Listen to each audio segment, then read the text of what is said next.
Ever wondered how a rice cooker knows exactly when your rice is perfectly cooked? It looks like a simple machine. You add rice, add water, press one button, and somehow it stops at the right time.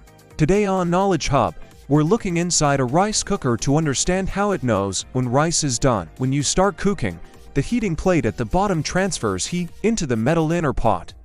At first, the temperature rises quickly because the water is still heating up. As the rice gets hotter, the grains slowly absorb water. Inside each grain, starch molecules begin to swell and soften in a process called starch gelatinization. This is what changes hard rice into soft, fluffy rice.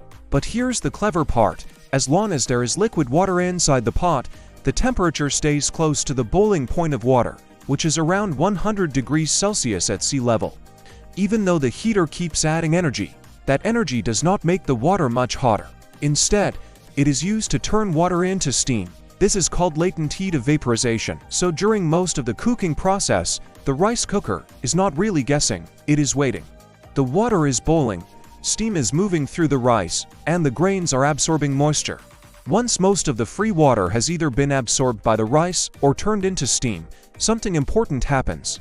There is no longer enough water to hold the temperature at around 100 degrees Celsius. So the temperature at the bottom of the pot suddenly starts rising above the boiling point, and the temperature rise is the signal. In a basic rice cooker, there is usually a thermostat or magnetic temperature switch under the inner pot. When the bottom of the pot gets hotter than the normal boiling water range, the switch triggers. In many simple rice cookers, this mechanism moves the cooker from cook mode to warm mode. That means the rice cooker is not detecting rice softness directly. It is detecting the moment when the water has disappeared, because that tells the cooker the rice has absorbed what it needs. This is why the rice-to-water ratio matters so much.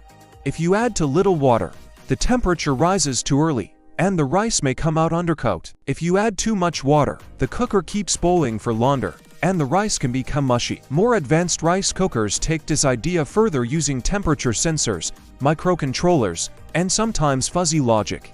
Fuzzy logic allows the cooker to make small adjustments instead of following only one fixed rule. It can monitor how fast the temperature rises, how long the rice has been cooking, and how the heat pattern changes. That helps it handle different rice types like white rice, brown rice, jasmine rice, sushi rice, or porridge. Some premium rice cookers also use induction heating, where electromagnetic fields heat the inner pot itself more evenly instead of only heating from the bottom plate. This gives better temperature control and more consistent cooking. But whether it is a basic one-button cooker or a high-end smart model, the core idea is the same. Water controls the temperature until the rice is almost done. And once the water is gone, the temperature rises. That rise tells the cooker the rice is ready. So the next time your rice cooker clicks from cook to warm, remember, it is not magic. It is thermodynamics, material science, and clever engineering working together to make one of the world's most important foods perfectly with just one button. If you have enjoyed this deep dive, don't forget to subscribe to Knowledge Hub for more everyday technology explained in a simple but powerful way. And as always, stay curious.